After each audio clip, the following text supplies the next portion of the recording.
quick disclaimer, for this very first episode, which we wanted to get filmed ASAP. We've been talking about doing this for a little while, but so we wanted to just finally get going with it. But the microphones are just for show. Hopefully they'll be up and ready the next episode. Oh, they will be. Okay. And then our board is also crooked, so we've got you zoomed in a little bit that we probably won't next time. And we also have some decor that someone forgot at home. I don't know who would do that. It's really fucked up, honestly. They should really start pulling their weight. So you'll see some changes for our second episode. Hopefully, if we get our shit together. This is the rawest it's going to be, y'all. Yeah. If we get our shit together, hopefully second episode, things will look a little bit different and not so plain schoolroom. Yeah. But other than that, hope you enjoy. Hi, I'm Holly. I'm the mom. And I'm Sydney. I'm the daughter. And we're going to be discussing true crime documentaries. Each week, every Monday, we're going to be bringing up a new documentary that you may or may not have heard of. We're going to be citing our sources, and we're going to be doing full extensive research into things that maybe they didn't cover in the documentary, but also mostly things that they probably did. And definitely spoilers. So if you haven't seen the documentary, you probably don't want to watch the episode because we are going to go over it from start to finish. It starts out in Beale City, Michigan, which is just a small town. I think they said there's like one stoplight. Everybody knows everybody. And it's about this girl, Lauren, who she and her boyfriend, Owen, met when they were, I think it said like 6th grade or something. And they started dating. And things get complicated when they start getting, when Lauren starts getting some weird text messages. So a lot of the text messages were, at first it was more so just bullying her appearance, just kind of things that she was doing throughout the day, and then become more explicit through time, talking about her sex life, which she's a 13-year-old girl. She doesn't have a sex life. So it basically started where Chloe was having a Halloween party, and Lauren started getting text messages as if she wasn't invited and nobody wanted her there. Chloe's mother then reached out to Lauren's mom, Kendra, and told her that she was in fact invited despite what the text messages were saying. Well, that's according to an article in The Cut. That's the only source that I have that said that Chloe's mom had said that. Because in the documentary, Owen is the one who says that Chloe's not invited, and that, but she's his +1. So of course she's invited. Yeah. So it makes me wonder, was Owen also under the assumption that she wasn't invited? Were the kids actually, because later you find out that Owen himself, who is friends with Chloe, kind of says that Chloe's kind of a bitch. Like, she's mean to people. Just in general. She threw carrots at that girl. I believe she did. There is no way she didn't. I believe she did. When her friend was like, and they made up this crazy rumor about us that we threw carrots at her, I was like, those bitches threw carrots at Adriana. Yeah, there's no way you did. Anyway, so Owen's the one who said she wasn't invited, but in the article from The Cut, they actually interviewed Chloe's mom, and she says she specifically called Kendra and let her know. So was Owen lying, or was he under just a different assumption, or was Kendra the one who kind of started this and said, you're not, she didn't tell her, and kind of fix it and be like, you were invited actually. So, Chloe's mom told me. Mm-hmm. Did she kind of, I don't know. I know you and I have different opinions about who started the text in the beginning. I have a feeling that basically what it was that I think that Lauren was not invited by Chloe, but as a mother, right, her mom wanted her to be invited, because it's very much so the mindset of, like, when you go into a classroom and you invite one person to your birthday party, you're supposed to have enough invites for everybody to the birthday party. It's basically like that mindset. So I have a feeling that Chloe did not invite Lauren. And it's so hard for me as to who started the texts, but I wouldn't put it past it being Chloe because she's a mean girl. Right. And there's the rumors that Chloe may or may not have had a crush on Owen when they were younger. True. But do you think that Kendra relayed to Lauren? Oh, no. That she was invited? No? No, definitely not. I mean, with everything else that she was doing, no. She very much so wanted the tight grasp on Lauren. She wanted to be able to, have control over her whereabouts, basically. And obviously we'll divulge into that later, but I think this was just the very beginning of it. I do think that the texts were, definitely from another high school girl. The texts seemed very, the DTF is, like you said, very high school. And just the way that it was written, it definitely seemed like a younger person writing them. But then you fast forward 11 months, which is crazy to me that, the texts were just like a one-time thing that they lasted for a couple days up to this Halloween party and then they stopped. And then 11 months later, Lauren starts getting texts again, but they start getting increasingly aggressive and sexual. Yeah, very graphic. Yeah, very graphic. And they're coming from an app so that every time it comes through, it comes from a different number. So even if they try and block it, it just, it will continue to generate another number and come through anyway. So there was really no way for her to get away from them. And then Owen starts getting them. And his parents said he was getting, they don't talk as much about him getting so many in the documentary, but he's getting 20 to 50 a day as well. Mm-hmm. So it's not just Lauren, it's both of them. And it's definitely, someone that has an issue with their relationship. Yeah. Well, and also the fact that this person put Lauren and Owen in a group chat together. Because the entire time, they briefly mention it in the beginning. From like every time they show texts that are being sent to Lauren, it's to 3 people. I did see that, and I was wondering what that was. It's their number, it's her number, and it's Owen's number. I remember seeing that last night when I rewatched it. I was like, wait a minute, this looks like it says 3+. Yeah. Okay.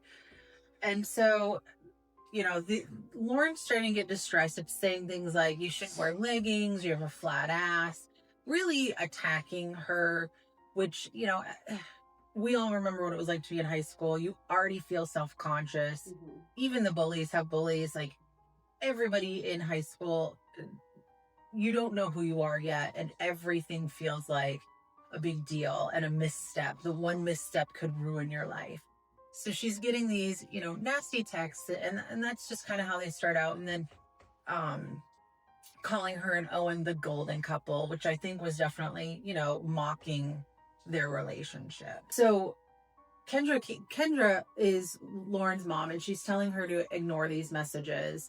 And she's actually reaching out to other teens too and telling them to, to urging them to kind of comfort Lauren. And they begin to try and figure out who is sending these.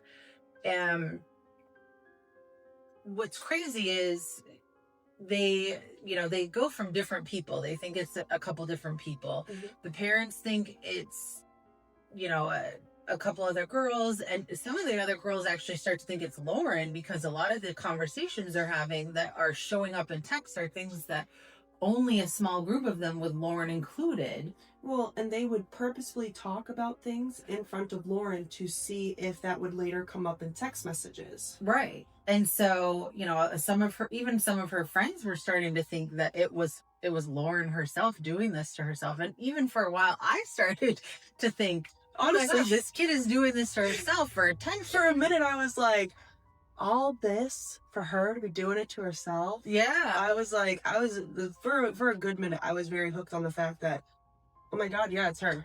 It's Lauren. Yeah. And then I was like, but the documentary still has an hour left, so clearly not. But then I started thinking, you know, it's the way that the texts were written, because especially as they got more graphic, they also got less like lucid. Like the almost like the wording didn't make sense. Like they were trying to sound like a teenager, but they weren't. So I started to think it was an adult, but I still had no idea what adult it could possibly be that would do this. Because for me, it was like there was no thought in my mind that it would be Kendra, Lauren's mom, or that it would be Jill, Owen's mom. Right. Because they were also doing such an extensive search in order to figure out who was doing this. Because these are their children. They're being harassed on the daily so many times a day. They went on this extensive search to try and figure it out, and just nothing was coming up. I started to think that maybe there was, you know, another girl at high school that maybe she had been bullied, and she and her parents, you know, mother, father, whatever, were targeting other kids. But then, you know, it was very clear that it was just happening to Lauren and Owen, which was weird. So then at some point around, well, not just around, but on Christmas, there was a photo that was sent back to Owen. And from what it looks like it's him on the couch, and I think he may be holding a present or something, and then there's a space in between them. So this person kind of kept their distance away, but they wanted to make sure that they got a photo of Owen in order to, I assume it's like a fear tactic. And so Right, like I'm here. I'm in your house. Yeah, I'm in your house. I'm this close to you. Right. And so like Jill, Owen's mom, was super scared. And then they started thinking, oh my God, who could it be? So then the fingers started getting pointed at a different classmate who was also Owen's cousin, Adriana. And they started pointing fingers because that was the only family member that they could think of that would be there at Christmas with them. To me, though, it looked like whoever it was sitting on the couch. They were. And watching it back last night, I just couldn't. I was like, how could no one look at that photo and realize who had been sitting there? Yeah, think about who was there at that time. And there had to have been other photos from this Christmas gathering that they couldn't look at those photos to discern who was sitting on the other end of that couch. Exactly. It was weird to me. And I don't know if maybe that was just part of the drama of the build-up to find out who it was. Maybe at that point Jill started to have her suspicions. But if that were true, then why did they start pointing the finger at Adriana? Because that poor girl already had issues with bullies. Yeah. And she already had issues with self-esteem. And her own family made this worse by bringing her name into it. Because Jill was the one who basically named and shamed her. Yeah. Which, you know, give that to the police, let the police look it up, but you don't need to let everybody know, because that just made that poor girl's life even more miserable than it already was. Sure, you got carrots thrown at her. Exactly. Why do you have to throw her under the bus of your son's bully? It still makes me so mad. You know, Chloe and her two little friends, like they're so insignificant. I can't remember the other two girls' names, but when she said, you know, she made up these rumors about us that we were bullying her and that we threw carrots at her. Girl, you're the only one bringing this up. Yeah, you're bringing it up, and you know what? You did throw fucking carrots at that girl. I know you did. I can see it on your face that you are a little brat, and that you definitely get off on bullying and throwing food at people. So the moms start going into the school, and they're basically trying to hold the school accountable, and the school is kind of wishy-washy about how to handle it. They can't just let these moms start looking at everyone's phones. Yeah. They can't take away phones. As the principal said, he views them as a double-edged sword or something like that. I use my phone as my home office. And it's like, these are children. Right. And they're in class. They don't actually need a phone. I mean, granted, if I was still in high school, you better believe I'd be hiding that fucking phone, because no one's taking that shit away from me. But I've had my phone taken before. My entire class has had to put phones in buckets. Right. I'd be like, I forgot my phone at home, and it would be in my pocket. There's no way. Like, I just was that kid. So yeah, so eventually though the police get brought in because it's been going on for what, like a year now, I think, at this point. Yeah. And it's getting super graphic, saying things that like, well, he wants blowjobs and sex and you're not giving him that. And she kept using the word creamy so much. Yeah, and well, the one that was the most disturbing to me was his fingers, my pussy. His fingers, my pussy. I was just like, who sends that to somebody? That's so weird. Like, I don't know. And it's obviously like all of it is just like, it's shit that you would not hear just a young high school girl say. Right. So it turns out to be Lauren's mom, Kendra, which you should have watched it. Which is so crazy to me. First of all, who sends graphic nature texts like that to their child? You're 25, and I would never. I honestly had a hard time just saying it now because it's so gross. It's like, it is grody to think about. Like, but to even say it in front of you now as a 25-year-old with your own child, it still grosses me out. Yeah. It gives me the ick. And the fact that she is sitting there in the dark texting her daughter, like, that these things are coming into her mind, and she's like, oh, this is a good one, I'm gonna send this to Lauren, I'm gonna talk how creamy I am. Have a good day, sweetie. You fucking bitch. Fuck you. My pussy has fingers. It's so gross. And but then for it to go further into her telling her to kill herself, I, as a mom, cannot imagine. Like, it hurts my heart for Lauren that her mom has, because you don't say things you're not actually thinking. Yeah.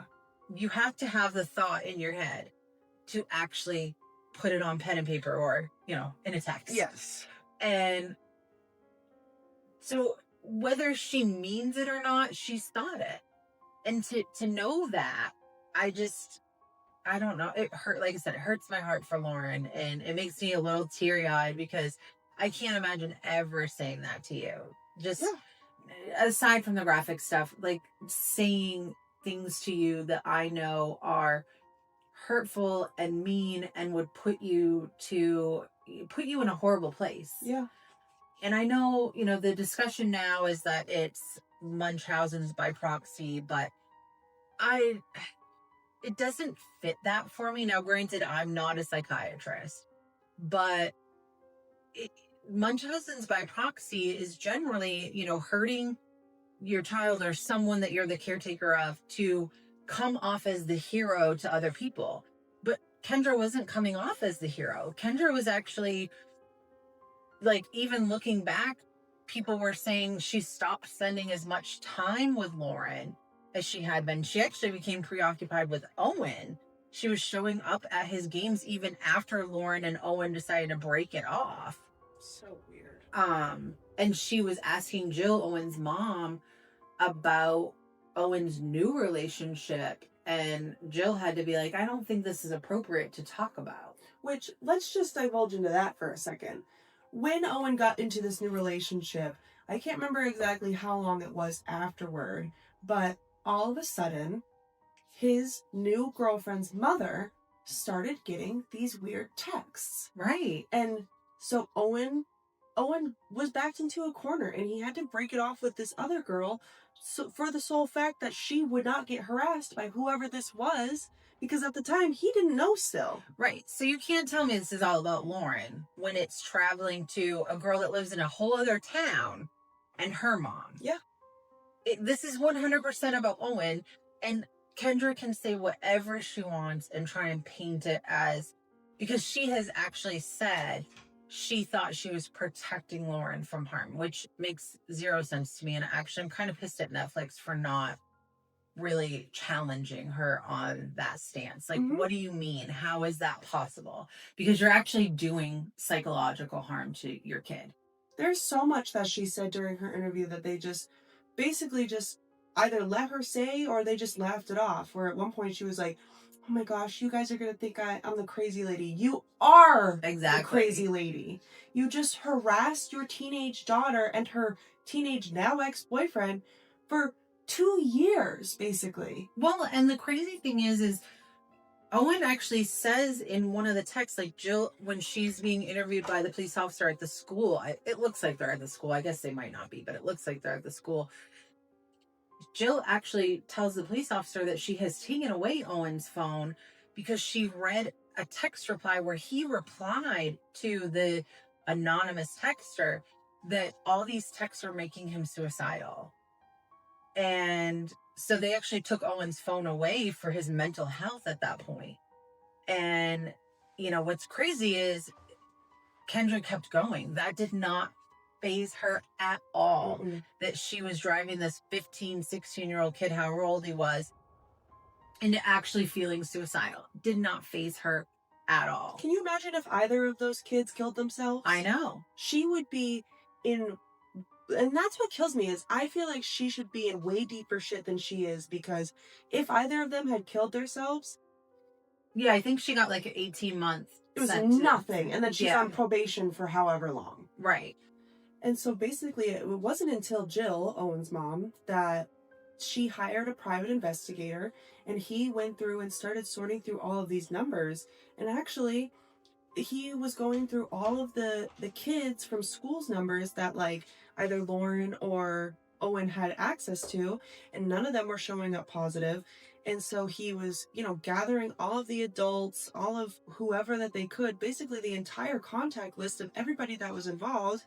And then that was the only way that they were able to find the IP address that matched to Kendra. And of course, she also had a second phone that when the cops showed up, she was trying to hide around the back of her house. Right. How did she know they were coming, though? I don't know. Because I watched it again last night, like I said, and she was already back. She was already back there. But the cop said, were you hiding that phone when we pulled up? Because you were, yes. Because you were trying to walk away. But when he comes onto the property, it looks like she's walking right towards them. So I don't know. But she comes out from the side of the house and walks right towards them. But we also don't. Well, no, because we see the whole body cam footage of him getting out of the car, right? Right. You see him actually in the car, driving up. So I don't know. But the other thing, going back to what you said about the school failing them is, according to the article in The Cut, the school secretary actually went to the principal and said, I really think it's Kendra because she seems overly protective, but in a weird way with her kid. Yeah. And there had been some CCTV footage of her having two phones on her. And the principal actually was like, I don't think so. There's no way it was her. That principal sucks. Yeah. He fucking sucks. Granted, like I said, this is according to an article. I wasn't able to verify that myself, but the article is from The Cut, and it's put out by a reputable magazine. So I would assume that it's correct. They have investigative reporters. So, but yeah, I mean, this could have been solved way before it was if the principal had just listened to the school secretary. And I don't know if that was ever passed on to the officer or not. Because he doesn't make mention of it, or that he was ever suspicious of Kendra. Well, he does say eventually he was suspicious of her, or maybe it was the FBI guy. Now I'm confusing the two. One of them says she seemed to be inserting herself a lot and asking a lot of questions that made him believe she was actually involved. Basically, where she was asking, like, are you guys any closer? Have you found any new leads? Trying to get as much information as she could, I think, so that she could basically dance around them. Right. So that she was, always one step ahead of them. Well, and the big reveal at the house was so weird to me because it's all on body camera. It's not like it's a recreation or a retelling. You're watching it happen on the police officer's body camera, and she folds so fast Like, he basically asked her twice, and she says it was her. Yeah, she's like, all right, Yeah. the jig is up.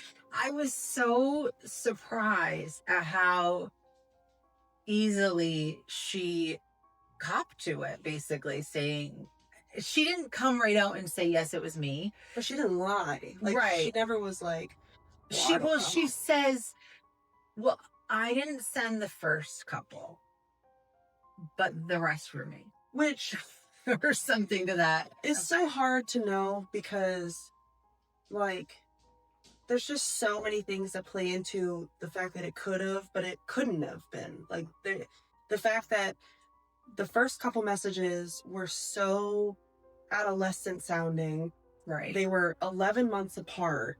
And, like, because, I mean, once she started, she wasn't stopping. Like, it was a train. And that's what's crazy to me, too, is what happened 11 months later that made her pick up her phone and start doing this? Well, her whole alleged thing is she really wanted to find out who those first couple messages were. I don't buy it at all.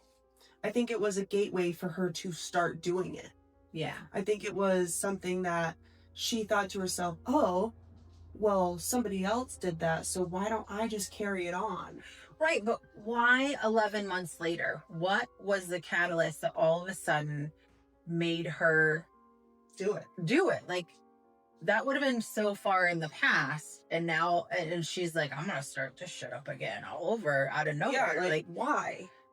And I don't know if it was, I wonder if it has to do with their financial issues, if it was to try and distract from the fact that she had been let go from both jobs.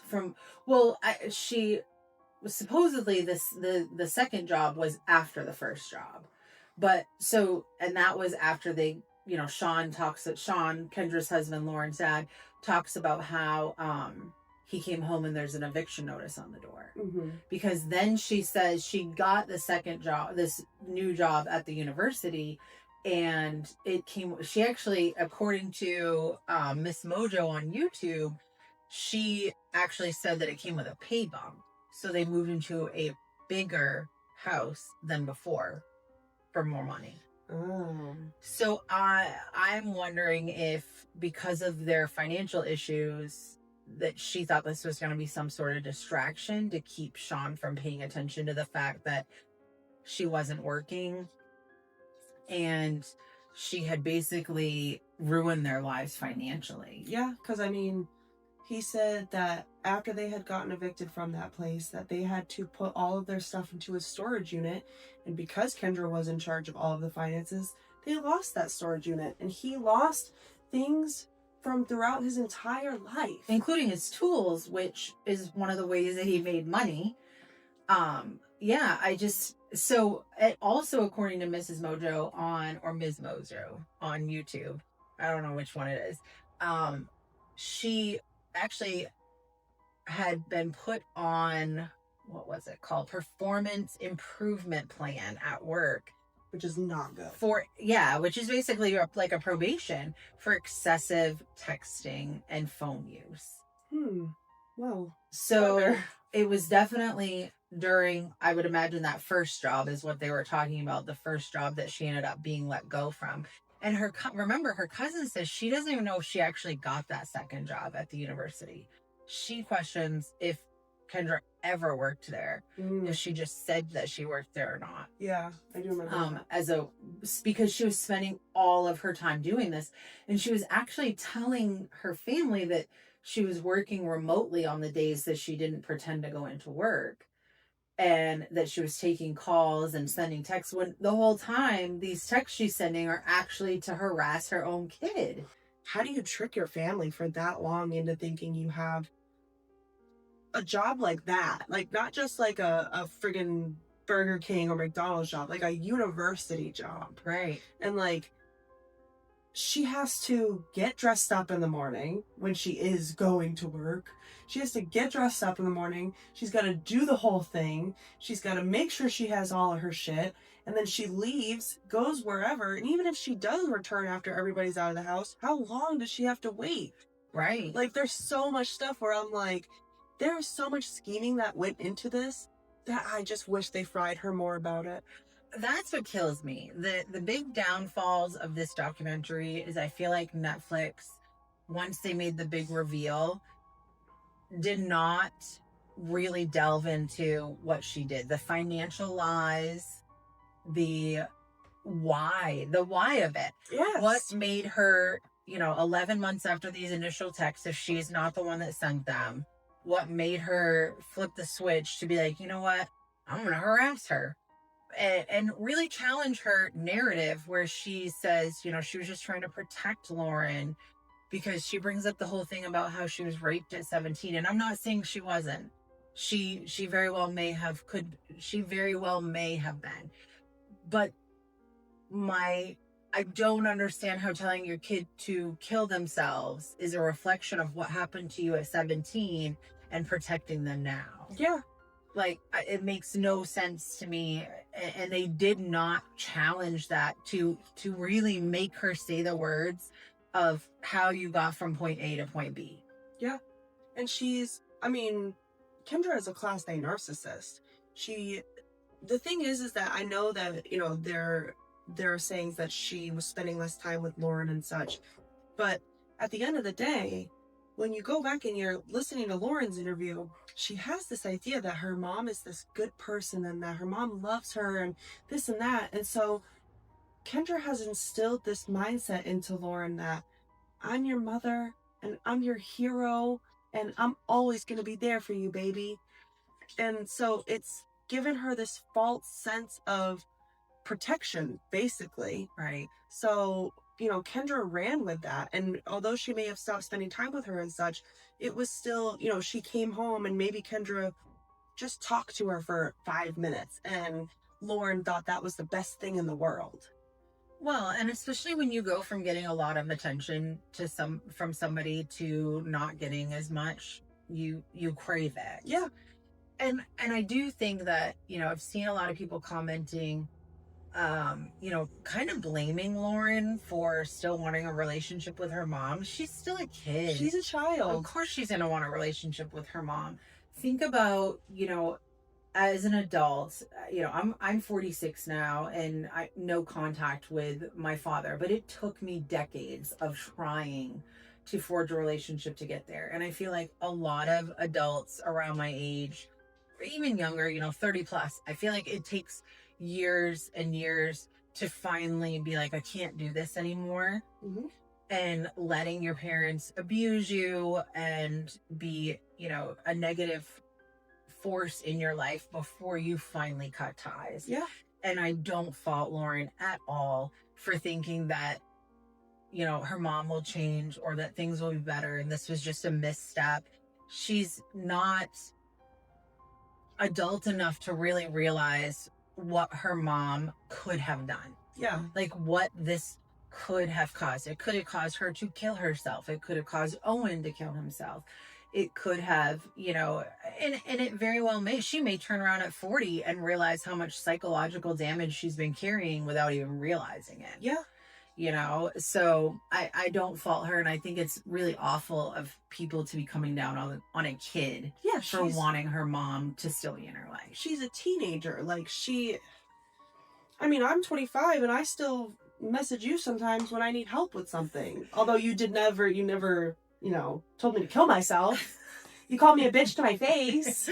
I would never do that behind your back. I do it to your face. But the thing is that, when you're a kid, you have a yearning, especially for, maternal figures. Right. You have a yearning that you need to be cared for and you need to be nourished. And who's the person that started it first? Your mom. Right. And so, Lauren doesn't fully and I'm not saying, this is my opinion, Lauren doesn't fully understand the gravity of the situation and really the butterfly effect that it did and more so could have caused. Right. And so, I don't think she inherently sees her mom as this monster that the rest of the people see, because Lauren, in her eyes, well, when I look at her, that's my mom. But everyone else is like, no, girl, that woman just abused you Right. and another teenage boy for years. Well, and I think too, given the fact that she's still young and can't see the whole scope of, like I said, what could have come from this, it's very easy for her to say, well, ultimately I'm okay. I didn't hurt myself. I don't think too much about the things that she said because I know they weren't true. Yeah. It's very easy to look at it that way, no harm, no foul, because no one died. Yeah. But like you said, it was pure and utter abuse. And until you're old enough to really realize the nuance of things, it's really easy to look at it black and white. Well, I didn't kill myself, so it's okay. Well, and I think that this may have also been, and obviously I don't know this, but I think that this may have been Lauren's first trauma, because she's grown up in a house with two parents. Yep. They've lived in nice places. They live in a little small town where, yeah, there's bullies, but there's bullies everywhere. Right. And she had this nice boyfriend that she was with, and da da da da. And her mom was involved, and her mom was her coach. Like, yes. Yeah. And so it's like, I think that especially with her being a teenager and this being her first, and maybe she's had other ones, but her first big, real trauma, I think it's very much so, like you said, where it's like, well, no harm, no foul. Right. And it's like, but no, that's not what it is, because I don't think you fully realize how much this is going to harm you later. Well, and that's the other thing is, at the end when they're talking to Kendra, she's kind of laughing. Yes. I don't think she thinks that it's a big deal. Well, she clearly doesn't, because the whole, everyone does things that are against the law, just not everyone gets caught. And, I think people lose sight of that. No, bitch. I speed sometimes. Yeah. I don't tell my kid to kill herself. That's a huge leap. And also, this whole, I think people lose sight of that sometimes is crazy to me. There's a huge difference between what you did for not even once or twice, an elongated period of time to mentally fuck with two teenagers. As far as I'm aware, there was about 360 pages worth of text. That's crazy. And I just have to address this because I know someone on the internet had mentioned it and they took a screenshot, and I was really looking hard last night when I rewatched the documentary. What is with all the fucking alcohol on the table? Yes. Why are there like over 100 bottles? Corner to corner to corner to corner, that table is covered in alcohol bottles. But the first couple are not hers. The rest of the first couple bottles are not hers. She's only gonna drink 98 of them. The first two are not. But anyway, so yeah, good documentary, crazy ass mom. Kendra definitely deserved more time than she got. Oh yeah. And, I hope in the end that Lauren gets the help that she, will desperately need as she gets older and comes to terms with what her mom actually did to her. Yeah. Yeah. I have high hopes for Lauren, low hopes for Kendra. I do enjoy that through this, Sean, Lauren's dad, that he's gotten to spend more time with and be around Lauren and really be that provider for her. God forbid he starts sending her text messages. No, but I think that it is really nice that, he's been there for her, because, I know that sometimes for paternal figures, especially because he's a working man, it's not exactly easy. And especially because they've got to build up, he's got to financially build up everything that he lost because Kendra, which I'm not trying to blame Sean because he's a victim in this too, but when you come home to an eviction notice and your spouse is the one who's supposed to be taking care of the finances, at what point do you not say, I need to take a look at our finances? Yeah, like what's going on that we're getting evicted? Right. Like, what are you doing? What's happening? I need real answers. And I need to, I don't know, maybe because I'm a type A personality and I have to see things for myself because I don't entirely believe people when they say things to me. Yeah. So maybe it's just me as a person, but I would 100% want to see bank statements. Yeah, where's our money going? Right. Where's my hardworking money going? Right. And then also, not to mention that he had to emotionally build Lauren back up. Right. You know, she can say, I'm fine, it's fine, da da da, but at the end of the day, you don't really know how she's sleeping at night, how she's going through the rest of her day, Right. how she feels getting a text message. Like, he had to emotionally and mentally build her back up, and I'm sure that he still is. Right. So, oh yeah, it's gonna be lifelong trauma. Oh yeah. I don't know. I can't imagine doing that to my kid. Thanks for not doing that to me. You're welcome. That would really suck. You know, sometimes when I worry that I made mistakes, Kendra LeCarry makes me feel better about the mistakes that I've made, because I've never once told you to kill yourself or, send you text messages about your body or your clothes. Thank you so much, everybody, for joining us on this week's episode of Doc Talk, where we talked about Unknown Numbers, the high school catfish. If you take a look behind us, there is a board which only has a couple pictures on it, but it will be giving hints as to what next week's episodes are. And further on, we will be giving hints. So if you want to go ahead and drop a comment as a guess, we do appreciate anybody who would like to subscribe, anybody who likes, and we appreciate everybody who watched. Thanks. Thanks.